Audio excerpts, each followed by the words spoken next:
What made you come up with the podcast? We were sitting.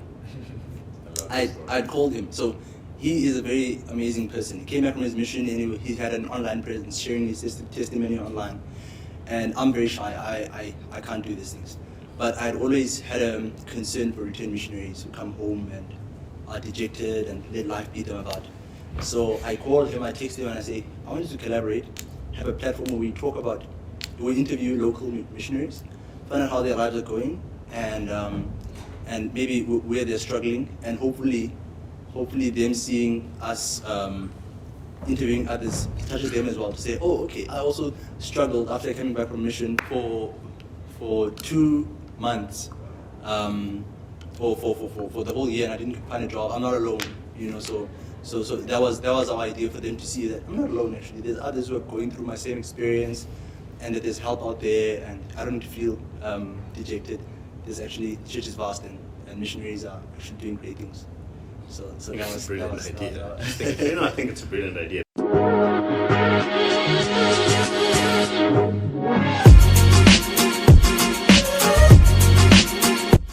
Thank you, Elder Matswagothata, for joining us for our first in-person session of Beyond the Black Tie. And as we've said, that we're just we're two ordinary guys who decided to come together to talk about issues of returned missionaries. And we just experienced a devotional with you. But before the devotional, we'd love for you just to introduce yourself. Who are you? What are you about? Why are you here at the YSA conference? And tell us about yourself, Bob. I think the first thing was just I'm about YSAs, and that's why I'm here. Yeah. But I like the words that you used earlier on. I'm a very ordinary guy. I've lived a very ordinary life. I've gone through ordinary things. And one of them includes going on a mission, coming home from a mission, trying to find a job, trying to figure out what to do with my education, what's happening next, trying to find a wife, trying to raise a family, trying to serve, trying to work, and having that whole balance right and keep that balance throughout. That's really who I am. I always say to people, what they sometimes see is they see a guy like me stand and speak at a conference like, I wonder whether he understands what we're going through. I wonder whether he can relate to us. Yes, I can relate to that because I've been on the other side of the fence. I've also had the privilege of serving as a bishop to YSAs and visiting with them. I've sent them on missions. I've seen them come home from their missions. I've cried with them. I've laughed with them. I've joked with them. I've seen them get married. Unfortunately, I've seen some of them where marriage is not working. So I know the everyday struggles they've got. And then I've served on the other side again, once again as the state president. I've seen them do all these different things. So I can relate to a returned missionary because almost every day of my life, I think about my mission. Almost every day of my life, there's an experience that reminds me of what my mission's been about. And so with that, Elder Matswagothata, you, I feel like, are the perfect person who can counsel a young man, a young woman who's just come back from their mission, and is trying to figure out what next. I have no companion, I have no name tag, I've just been released and I don't know what to do with my life. The first question is, what's your feeling, your general feeling of the returned missionaries in this part of the world? Are we moving in the right direction? Is there other things we can work on? Just your general feel for how missionaries are doing. And then a follow-up on that is, what could make us better? The first one, and I'm an eternal optimist. I've always said that. What I do, what does disturb me a little bit is so many times our returned missionaries are branded as a bunch of bad guys that come home and they don't do anything they used to do on their mission. Unfortunately, once you've won the black name tag, you carry that tag with you, psychology, for lack of a better word, for the rest of your life. A lot of times when me and any other guy would do something that's out of line, people will forgive us for it. Right. But if it's a returned missionary, we quote it over and over and over again. It's almost like returned missionaries are not real people. Yeah. It's like, I didn't expect him to do this. He's a returned missionary. Exactly. I didn't expect him to do this. He's a returned missionary. But he's a normal guy that's trying, a normal lady and a normal gentleman, they're trying every day to do the right things.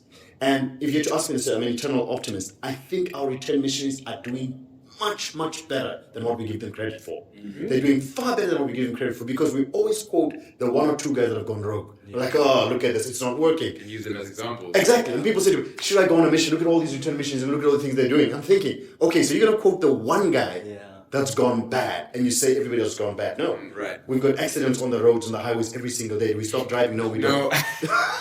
True. So the reality is, I believe every time I meet our return missionaries, many of them in a very good space.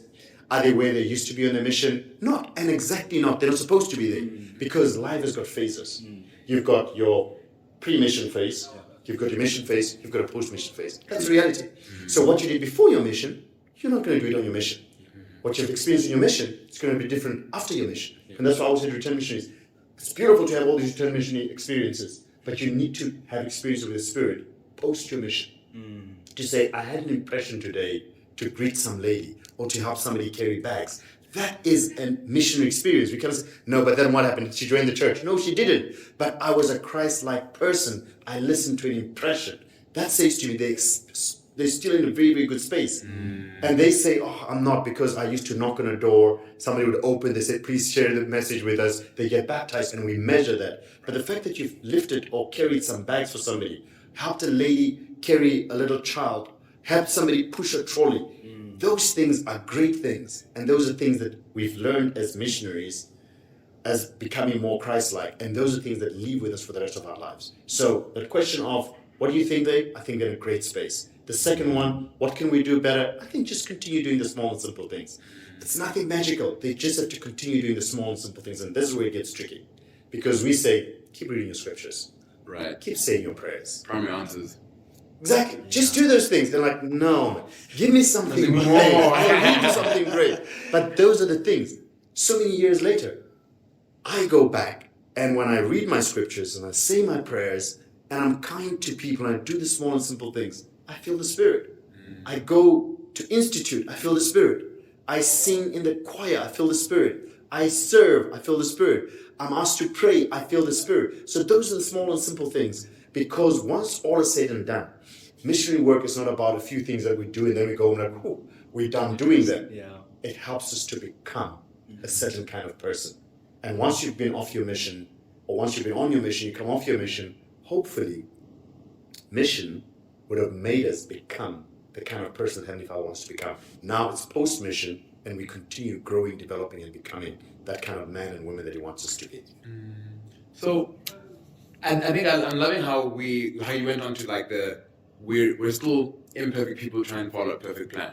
And as missionaries, we are looked at as these, oh, you served a mission, there's no ways you could be doing this. You just shared a story in the devotional where you said how you were taught by this one missionary, and you went on to become, now in your calling, Elder Matswagothata, who's in Area 70.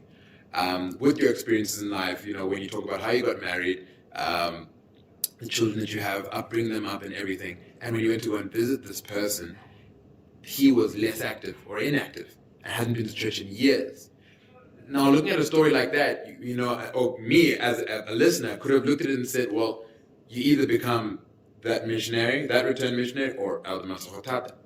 But I also think those are two extremes to a certain extent. Where someone can say that if I don't become Elder Matswagothata, I'm a failure. Or if I become an inactive, I'm still a failure. So what do I do then? And I still love that I looked at it and said that it's not, if there's those two extremes, that means all you have to do is be in between. Not cruise, but to take it seriously. Ordinary member. Exactly. Serve. Being okay with knowing that imperfection is part of the plan. And I'm just trying to be perfect. So how do you look at, when you're listening or talking to return missionaries, what are things that you say to them when you talk about maybe their testimonies or maybe building that testimony? Because I think that's something that we struggle with. Because on the mission, we gain such a strong testimony. But when we go off our mission and struggle in our imperfections, the testimony starts to dwindle first. And that's what takes us away from, everything else. What would you say about that? And I like the fact that you use a testimony as an example, because a testimony is what you always have. So it may be very vibrant, it may be there or thereabouts, right? And sometimes it feels like you don't have it, but it's there, it's lying dormant. And what we've got, instead of going to that return missionary and kicking him or her while they're down, is we've got a moral obligation to lift them and remind them of what they once did, what they once said, where they once were. We all need that reminder. I need that reminder in my life to say, sometimes we get distracted. We need to be reminded of where we should be. I'll give you a quick example.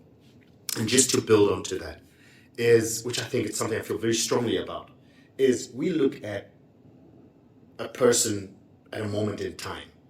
God looks at us in the eternal scheme of things, as to where we'll be, what will become in the eternal scheme of things. And so we get so caught up with he served a mission, he came back, he's lost his testimony, he's less active. Sometimes what bothers me, those that say it almost say it as if they're celebrating that moment. To say, yeah, he's less active, he's come off his mission, he's less active. We've got an obligation to go to that person, remind them of because we don't need to teach them something new. We remind them of how they once felt. What happens when you go on a mission? We give you a booklet called Preach My Gospel. Right. Okay? Some call it PMG. Yeah. So you preach his gospel. When you come home, there is no booklet for you. But what I've always counseled missionaries as a state president, I've said to them, you've gone and you've preached his gospel. When you come back, do all you can to live his gospel. Live by what you know. You've gone out, you've asked people to make difficult choices. You've asked them to leave family churches and traditions that have been part of them for generations. You've asked them to start paying tithing. That's 10% of what they earn. That's a huge deal. You've asked them to leave a family church. You've asked them to embrace something new to them. And they've done all of that. And then you come home and you get distracted. The fact that you're distracted doesn't mean that you can't find your way back. That's why you and I, and every single member, has an obligation to go and remind Brother Clement, hey, Brother Clement, you've been away for a season, we miss you. We need you to come back. That's the first part. The hard part, I always think return missions, we battle with it because we measure how well we are doing by the kind of assignments we've got in the church. We kind of say, no, this guy, hey, he's a very good return mission. He's now the first council in the Elders Quorum presidency. Right. Oh no, he's just been called onto the High Council. And we say we need that to be a very effective guy. For me, the most amazing people that I've met in my life are not those that have served as mission leaders, state presidents, bishops, great men that I hold in high esteem, are people that have quietly reminded me of what matters in my life. People that have said to me, we've not seen your church, are you okay? That person to me means the world to me because he's called me quietly without anybody being aware of it. He's not going to stand in the limelight. He's not going to preside in a meeting and tell people that I went and reactivated this guy and he came back. No. He will quietly sit there. But his influence in my life is a miracle on its own. And so that's what I'm saying. I hope our return missionaries, wherever they are, they don't judge themselves based on where others are and how others are doing and say, I'm not very successful because I don't have this kind of job. I don't have this kind of calling. I'm not doing as well as I should because we've got expectations of ourselves too. But I do think what we should do, where I think it's important, is to remind ourselves of who we are, sons and daughters of a loving Father in heaven. How far off the covenant path are we? What should we do to get back to that covenant path? That's the most important thing. My favorite thing whenever we have these sit-downs and the Spirit is present is questions that we haven't asked. You can answer, the guest can answer, and you've done so again right now. Because I was wondering, my thought process was sometimes we fear to go to that return. Maybe I served with someone and they're not coming to church, and I fear if I go to him and try to be kind and serve them, they'll perceive me as self-righteous, or they'll perceive me as trying to teach them something that I know that they know, and therefore we ourselves hinder ourselves from going to reactivate that person or showing kindness. But you've answered to say you have a moral obligation to do that. You just be loving. Don't be judgmental. Be loving. I have a question. My question to you, Elder Matswagothata, is Elder Bednar speaks about, he teaches a lesson where he says the doctrine, the answer is always the doctrine. And he says that there are principles, there are applications, and then there's the doctrine. Whereas principles answer the what questions of life. What is faith? What is repentance? What is baptism? the applications answer the how. How do I apply faith? How do I repent? But then the doctrine answers the why. Something that return missionaries are very good at least if they've served well, is we can come back with a sense of knowing why. Maybe when the general member, or maybe somebody who's just dips in and out of gospel living, they may know the what. They may know, okay, there's something called I have to pray. I don't know exactly why I need to pray, but I know I need to pray.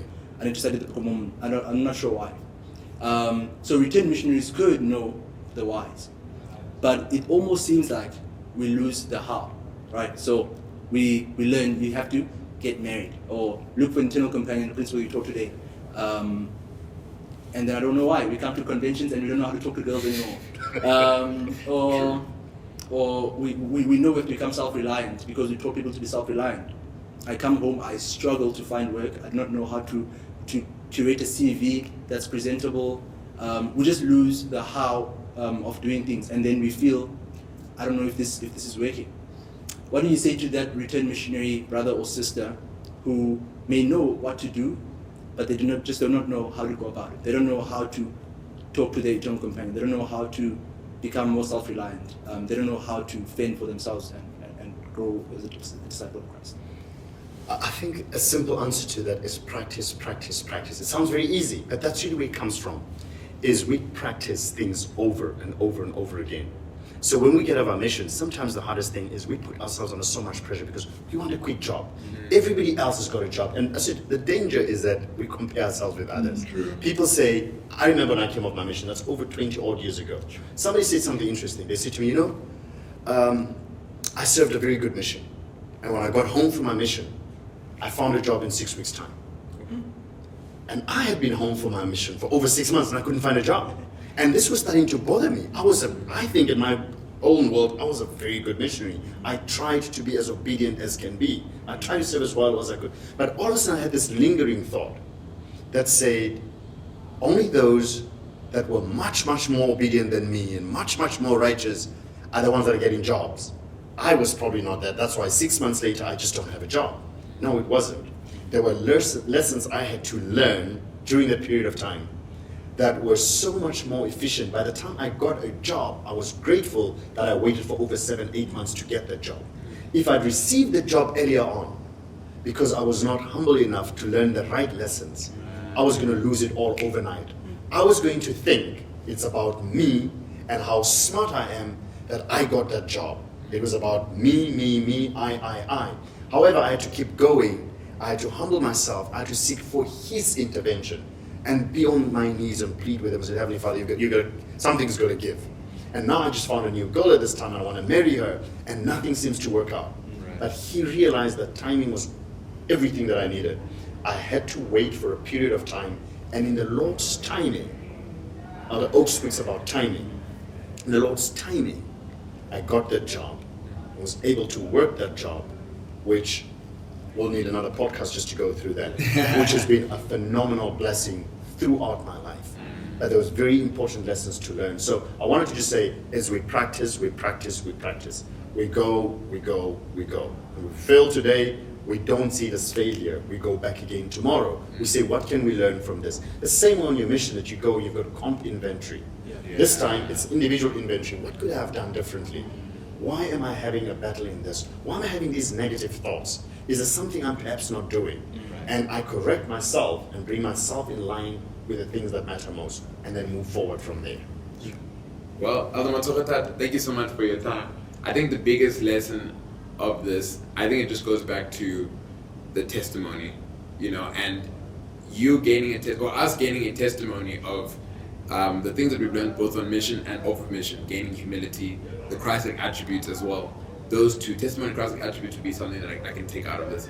And I do pray that the people that will get to listen to this and watch this are going to be able to receive a similar thing. Thank you for being on the show with us. We extend this gratitude from a far place because we've been wanting to do something like this for a long time. This is part of our goals going forward, and we just want to know how much we love you and adore you as one of our leaders, and also as a friend that we get to talk to when we do get the chance to. So we will leave this with everybody and hoping that everyone will enjoy this, that they love it, and we will catch everyone next time. Submit questions. If you need anything, if you need to know anything from Elder Matswagothata, we'll bother him in his emails and, and send those things. But thank you so much. Hopefully you come back for a part 2 at some point. I'd love to do that. I'd love to do that. Thank you so much, man. Thank you. Thank you. Appreciate it. All right.